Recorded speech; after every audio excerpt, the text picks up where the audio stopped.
En el verano del año 2020, en medio de todas las noticias que salían sobre el COVID, los confinamientos, los brotes en diferentes áreas, las protestas y disturbios de Black Lives Matter por todo el país, las elecciones, en medio de todo eso, la Corte Suprema de Estados Unidos emitió un fallo monumental que pasó completamente desapercibido. La mayoría de las personas no se enteraron porque había demasiadas cosas sucediendo en ese momento en particular.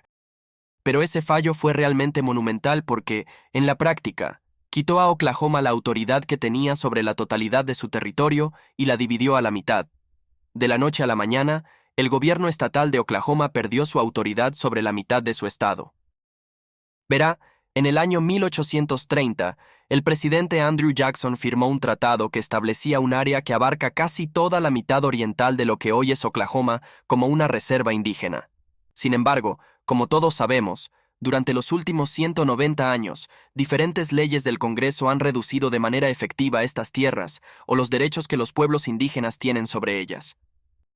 Pero eso cambió en el año 2020 cuando la Corte Suprema de Estados Unidos determinó oficialmente que las leyes y tratados aprobados en los últimos 200 años no han eliminado estas reservas, y que los indígenas que viven allí todavía tienen los derechos de una nación soberana dentro de Estados Unidos sin estar sujetos al gobierno estatal de Oklahoma. Además, el fallo de la Corte Suprema también confirmó que los ciudadanos nativos americanos que residen en esta reserva ya no están bajo la jurisdicción de la Policía Estatal o Local de Oklahoma, sino únicamente bajo la Policía Tribal Local y el gobierno federal.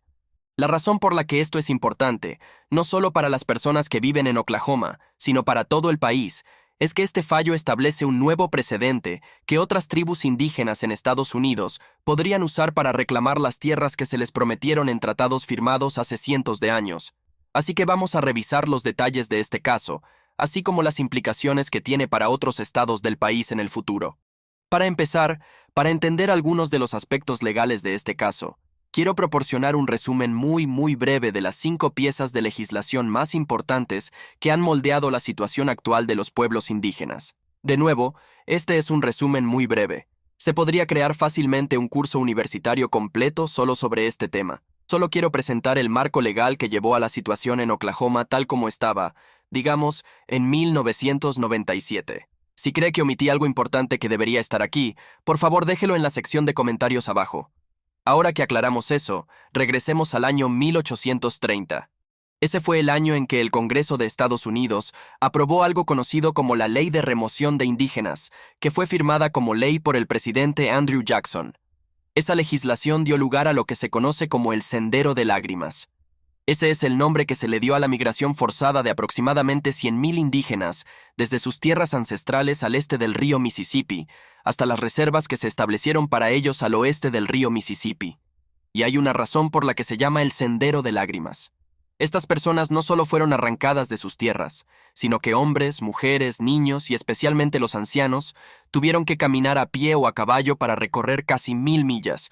Muchos murieron de hambre, enfermedades y exposición al clima.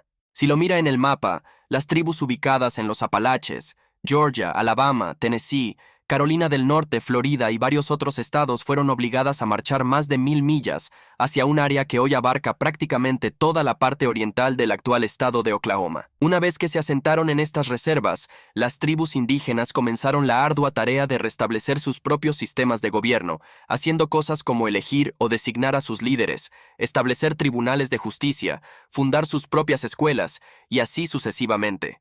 Sin embargo, en los años posteriores, se firmaron docenas de tratados adicionales y se aprobaron nuevas leyes en el Congreso que fueron reduciendo la soberanía de los pueblos indígenas que vivían en estas reservas al oeste del río Mississippi.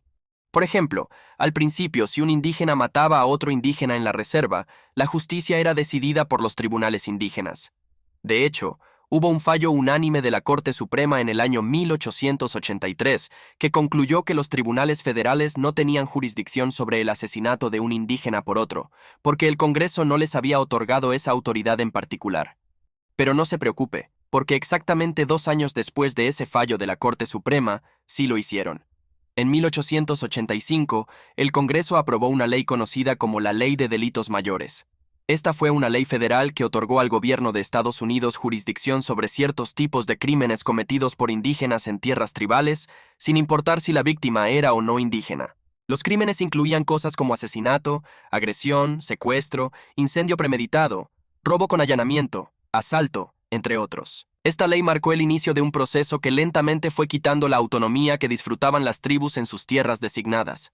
En cuanto a esas tierras designadas, dentro del contexto de la Ley de Delitos Mayores de 1885, el territorio indígena, según la ley, se definió como, cito, todas las tierras dentro de los límites de cualquier reserva indígena bajo la jurisdicción del gobierno de los Estados Unidos, sin importar la emisión de ningún título de propiedad e incluyendo los derechos de paso que atraviesen la reserva. Inicialmente, cuando se estableció el sistema, las reservas indígenas eran tierras comunales, colectivamente propiedad de las tribus indígenas, para ser usadas por generaciones futuras de la manera que ellas decidieran. Sin embargo, esto empezó a cambiar a medida que se aprobaban más y más leyes. Una de esas leyes fue la Ley de Asignación General de 1887, también conocida como la Ley Dawes. Esta ley, por sí sola, desmanteló el sistema indígena de propiedad comunal de tierras. La ley ordenó la división de las reservas en parcelas más pequeñas y también exigió que todos los ciudadanos indígenas se convirtieran en ciudadanos oficiales de Estados Unidos.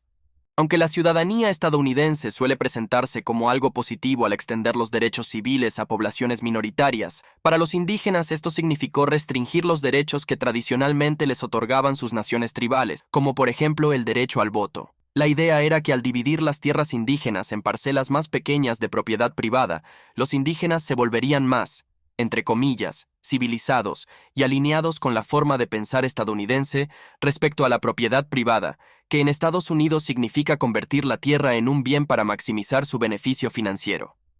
Esa es la forma supuestamente positiva de plantearlo.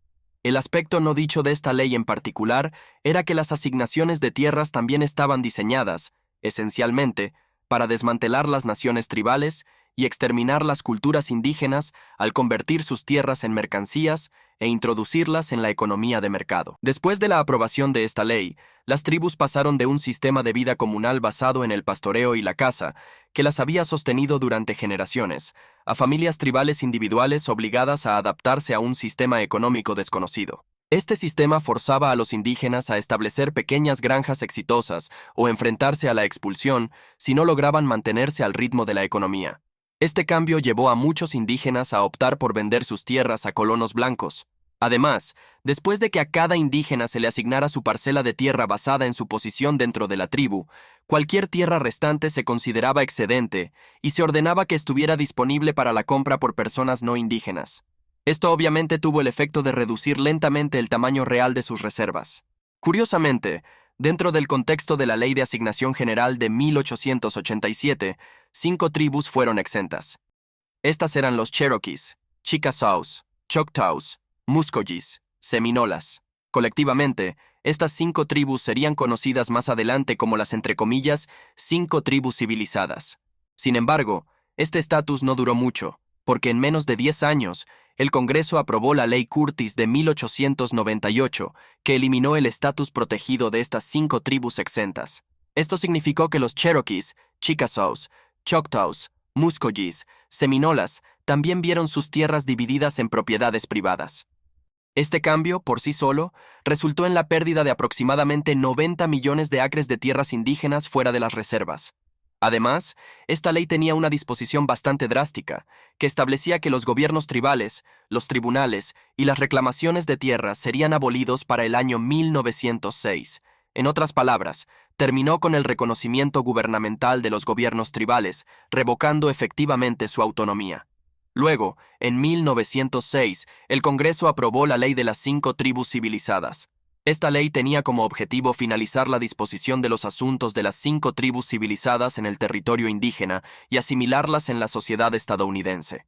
Algunas disposiciones clave de esta ley incluían el cierre de los registros tribales, lo que puso fin a la inscripción de nuevos miembros, la venta de tierras no asignadas por el Secretario del Interior, cuyos ingresos se depositaban en el Tesoro de Estados Unidos, la continuación de los gobiernos tribales hasta que se dispusiera lo contrario por ley, permitiendo que algunas tribus mantuvieran cierto grado de autonomía, la autorización para la venta de terrenos urbanos dentro de los territorios tribales, la transferencia del control de las escuelas tribales al gobierno de Estados Unidos, y la aclaración de que los derechos minerales bajo las tierras tribales serían administrados en fideicomiso por el gobierno de Estados Unidos. En conjunto, la Ley Curtis y la Ley de las 5 tribus civilizadas disolvieron el territorio indígena y permitieron que Oklahoma se convirtiera en un estado, lo que sucedió al año siguiente, en 1907.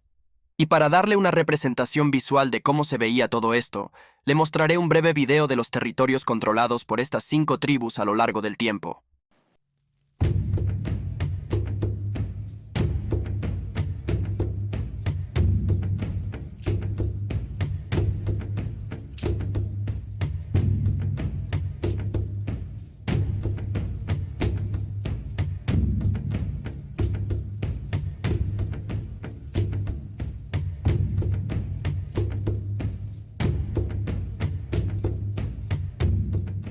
Así que, de cualquier manera que lo vea, esto representa una pérdida significativa de tierras en el transcurso de solo 70 años. Luego llegamos a 1907, cuando el presidente Teddy Roosevelt firmó la Proclamación Presidencial 780, declarando oficialmente a Oklahoma como el 46º estado de la Unión. Esta proclamación fue un símbolo del reconocimiento del gobierno federal a la soberanía de Oklahoma. Hay algo muy interesante que vale la pena mencionar sobre la admisión de Oklahoma a la Unión y la ceremonia que realizaron cuando sucedió. Como parte de la celebración del Día de la Estadidad, se llevó a cabo una ceremonia única, que simbólicamente mostró la unión del territorio de Oklahoma y el territorio indígena mediante un matrimonio simulado. La idea de este matrimonio simbólico entre los territorios de Oklahoma y los territorios indígenas fue concebida para representar la unión de dos territorios, que anteriormente se veían como entidades separadas. Esta ceremonia ha sido recreada numerosas veces a lo largo de los años, incluyendo en 1932 para el 25º aniversario de la estadidad y en 2007 para el centenario de Oklahoma. Del año 2007, tenemos un video de esta ceremonia de boda desde la perspectiva de los indígenas. Mírelo. Tú, señorita pionera, espíritu del deseo estadounidense por las tierras indígenas, aceptas a este hombre indígena como tu esposo tomado ilegalmente, para apresurarlo antes de que tenga oportunidad de levantarse, para devastarlo cuando esté caído, renunciando a toda su historia en favor de encubrir tus crímenes y justificar el robo de tierras en contra de su voluntad. Te lo dije. ¿Lo hiciste? Sabes que lo quieres. Esa es la realidad tras el término. Muy interesante. Unos 27 años después de que Oklahoma se convirtió en estado, el Congreso Federal de Estados Unidos aprobó algo conocido como la Ley de Reorganización Indígena. Esta ley fue firmada por Franklin D. Roosevelt el 18 de junio de 1934 y buscaba restaurar la soberanía tribal y el autogobierno a las tribus indígenas, revirtiendo esencialmente políticas anteriores que promovían cosas como la asimilación y la asignación de tierras. Se convirtió en el eje central de lo que se conoce como el nuevo trato indígena y permitió a las tribus establecer sus propios gobiernos y administrar sus tierras, mientras recibían apoyo federal para cosas como educación y desarrollo económico general. Además, el gobierno federal proporcionó fondos que los indígenas pudieron usar para comprar tierras y agregar millones de acres adicionales a sus reservas. La Ley de Reorganización de Franklin D. Roosevelt sigue siendo esencialmente la base de la legislación federal sobre asuntos indígenas en el contexto moderno. Y ese es todo el trasfondo legal de lo que ocurrió en el año 1997. Ese fue el año en que un hombre llamado Jim C. McGirt, ciudadano tribal de la nación seminola, abusó de la nieta de 4 años de su esposa. Por este crimen fue arrestado, acusado de 3 delitos graves, juzgado en un tribunal estatal de Oklahoma y sentenciado a 1000 años de prisión más una cadena perpetua adicional. Sin embargo, como un hombre desesperado aferrándose a cualquier oportunidad, el señor McGirt comenzó a apelar su sentencia a nivel estatal ante quien pudiera escucharlo. Finalmente, después de 20 años de apelaciones, el señor McGirt logró llevar su caso hasta la Corte Suprema de Estados Unidos, donde sus abogados argumentaron que su condena estatal no era válida porque el crimen en cuestión ocurrió en territorio de la nación Muscogee, y por lo tanto estaba bajo la jurisdicción del gobierno federal según la Ley de Delitos Mayores de 1885. El argumento principal de los abogados fue que, esencialmente, el gobierno estatal no tiene jurisdicción en este caso en particular, porque el presunto crimen ocurrió entre dos indígenas en territorio indígena. De hecho, después de escuchar los argumentos orales del caso, la Corte Suprema de Estados Unidos sorprendió a muchas personas cuando la mayoría conservadora falló a favor del señor McGirt. Específicamente, en una decisión dividida 5-4, los jueces Sonia Sotomayor, Elena Kagan, Neil Gorsuch, Ruth Bader Ginsburg y Stephen Breyer determinaron que, para efectos de aplicar la ley de delitos mayores, las tierras reservadas para la nación Muskogee desde el siglo XIX siguen siendo, entre comillas, territorio indígena, y por lo tanto el estado de Oklahoma no tiene jurisdicción para procesar crímenes cometidos allí. Esto es lo que dijo la opinión mayoritaria de la Corte, que para su referencia fue escrita por el juez Neil Gorsuch, cito: «Al final del sendero de lágrimas había una promesa. Forzados a abandonar sus tierras ancestrales en Georgia y Alabama, la nación Creek recibió garantías de que sus nuevas tierras en el oeste estarían protegidas para siempre. A cambio de ceder todas sus tierras al este del río Mississippi, el gobierno de Estados Unidos acordó mediante un tratado que el territorio Creek al oeste del Mississippi será solemnemente garantizado a los indígenas Creek». Hoy se nos pregunta si las tierras prometidas en esos tratados siguen siendo una reserva indígena a efectos de la ley penal federal. Como el Congreso no ha dicho lo contrario, mantenemos al gobierno fiel a su palabra. Básicamente, el fallo concluyó que debido al tratado firmado hace casi 200 años, la nación Muskogee, también conocida como la nación Creek, sí tiene una reserva en la parte oriental de Oklahoma. Esa reserva nunca fue desmantelada por el Congreso, y por lo tanto, aún existe hoy en día como una entidad separada del estado de Oklahoma. Además, si se necesita procesar a un miembro tribal por cometer un crimen en esa reserva, la responsabilidad recaerá en el gobierno federal o en la propia nación Creek, no en el estado. Las implicaciones de este fallo son enormes. Para el señor McGirt, el abusador de menores, su condena a nivel estatal fue anulada y fue juzgado nuevamente por el gobierno federal. En lugar de recibir 1000 años de prisión, fue condenado a solo 30 años. Sin embargo, un acuerdo de culpabilidad le otorgó crédito por el tiempo que ya había cumplido, y como había estado encarcelado desde el año 1997, fue liberado en mayo de este año. En resumen, su apelación tuvo éxito, y un depredador infantil condenado fue liberado de nuevo en las calles. Esa es la historia del señor McGirt. Pero las implicaciones de este fallo no terminan ahí. Aunque el fallo se dirigía específicamente a la nación Creek, se estableció un precedente. Poco después de que se emitiera el fallo de la Corte Suprema, otros casos comenzaron rápidamente a presentarse ante el Tribunal de Apelaciones. Tanto las otras 4, entre comillas, tribus civilizadas, como varias naciones menos conocidas, presentaron casos buscando recuperar su autoridad en sus propias reservas. Cada uno de ellos tuvo éxito. Todos utilizaron el fallo de la Corte Suprema derivado del caso McGirt como precedente. En cada caso, el tribunal falló a favor del derecho de las naciones tribales a no ser juzgadas a nivel estatal. Como resultado, desde el año 2020, el gobierno estatal de Oklahoma perdió efectivamente la jurisdicción para procesar crímenes en aproximadamente la mitad de su territorio, un total de unos 19 millones de acres. Para darle una referencia, es un área más grande que 9 estados de Estados Unidos. Una vez que se asentó el polvo, algunos medios de comunicación y líderes del Congreso presentaron esta decisión como un fallo que devolvió la mitad de Oklahoma a los indígenas. Sin embargo, eso no es del todo cierto. La decisión de la Corte Suprema en el caso McGirt no abordó en absoluto el tema de la propiedad de la tierra. Solo trató el asunto de la jurisdicción penal. Por ejemplo, las tierras de la nación Creek mencionadas en el caso, que para su referencia, incluyen la ciudad de Tulsa, siguen siendo casi en su totalidad propiedad privada de personas no indígenas. En el fallo del caso McGirt, no hay nada que permita a los indígenas obligar a los no indígenas a vender sus tierras como parte de una reserva histórica. Dicho esto, la decisión fue una gran victoria para los derechos de los indígenas, ya que devolvió a la nación Creek, así como a todas las otras naciones, su poder soberano inherente para procesar delitos menores que involucren a indígenas en sus propias reservas.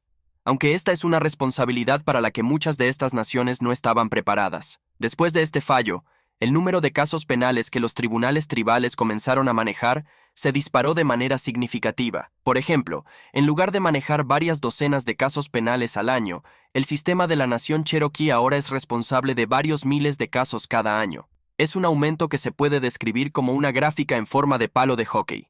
Esto ha dificultado enormemente que los jueces, abogados y fiscales en ese sistema puedan mantenerse al día.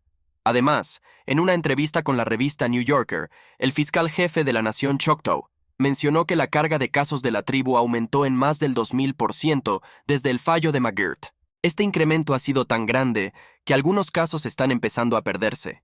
Para manejar esta oleada de nuevos casos, las naciones tribales están buscando voluntariamente trabajar junto con el gobierno estatal en algún tipo de colaboración. Con ese propósito, el estado de Oklahoma y las naciones tribales emitieron una declaración conjunta tras el fallo de McGirt.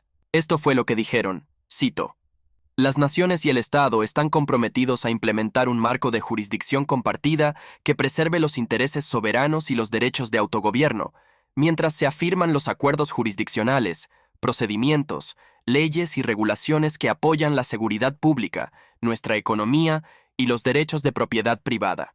Continuaremos nuestro trabajo con la confianza de que podemos lograr más juntos de lo que cualquiera podría lograr por separado". Sin embargo, incluso con esta declaración amigable, actualmente hay muchos casos relacionados con disputas jurisdiccionales que están avanzando en el sistema judicial de Oklahoma, especialmente en la ciudad de Tulsa.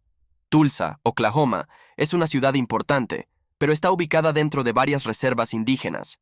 Esto genera varias preguntas jurisdiccionales como, por ejemplo, ¿quién se queda con los ingresos de las multas por exceso de velocidad? Por un lado, los patrulleros estatales y la policía local hacen cumplir los límites de velocidad para mantener las calles seguras, pero las tribus argumentan que los ingresos de esas multas deberían ir a los gobiernos tribales, especialmente cuando la persona multada es un ciudadano tribal. Este es solo uno de varios tipos de casos que ahora están siendo procesados a nivel estatal.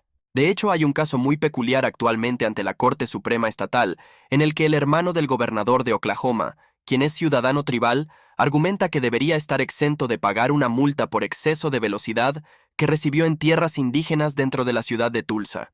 La ironía de este caso radica en que su hermano, quien como mencioné, es el gobernador de Oklahoma y también ciudadano de la nación Cherokee, es una figura destacada en la lucha contra la expansión de los derechos indígenas, y el gobernador no está luchando solo por unos cuantos dólares provenientes de las multas de tránsito. El principal temor del gobernador es que el fallo de la Corte Suprema en el caso McGirt abra las puertas a una avalancha de litigios que quitarán cada vez más poder a los funcionarios estatales y lo devolverán a las tribus indígenas, incluyendo enormes recursos y cantidades significativas de impuestos.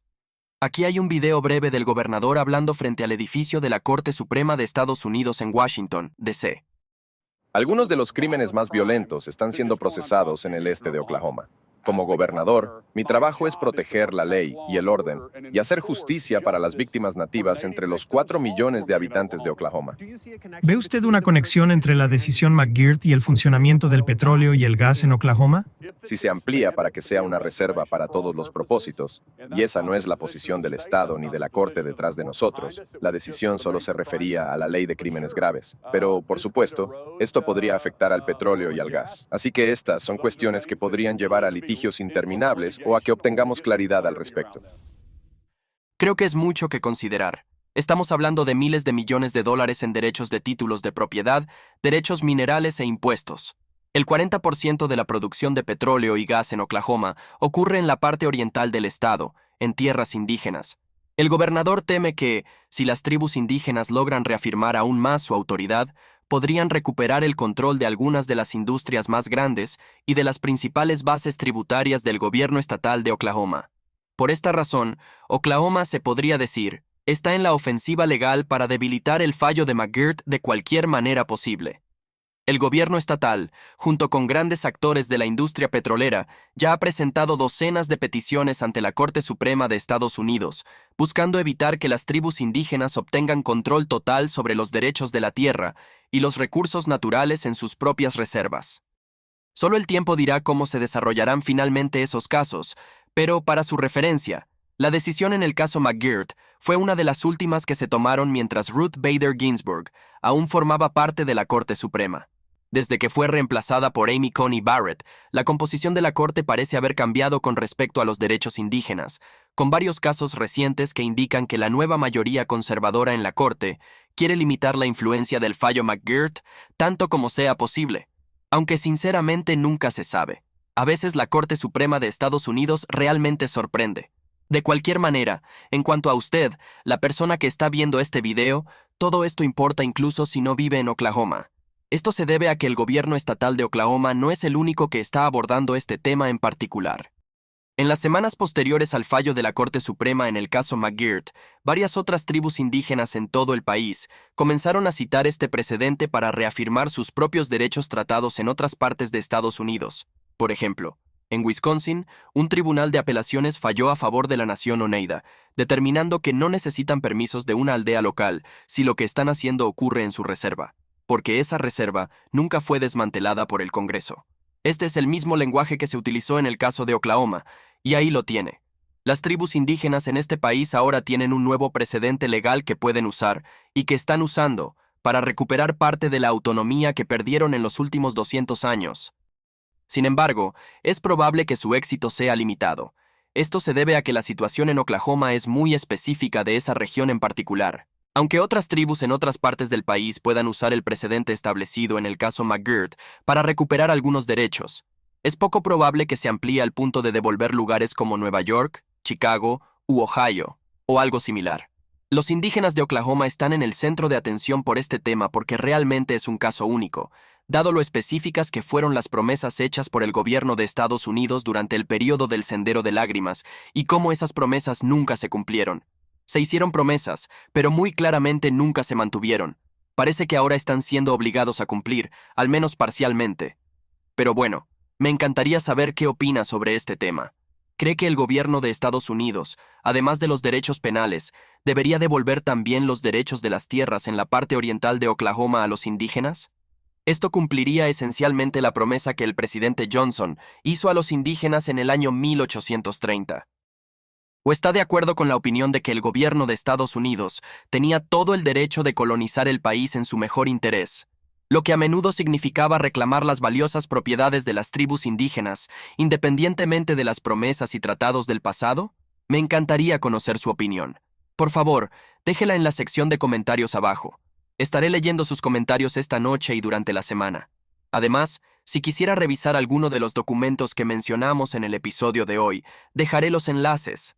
Puede encontrarlos en la caja de descripción abajo. Y también, si cree que omití algo importante, solo repasé las 5 piezas principales de legislación de los últimos 170 años que fueron relevantes para este caso. Pero, nuevamente, este es un tema muy amplio.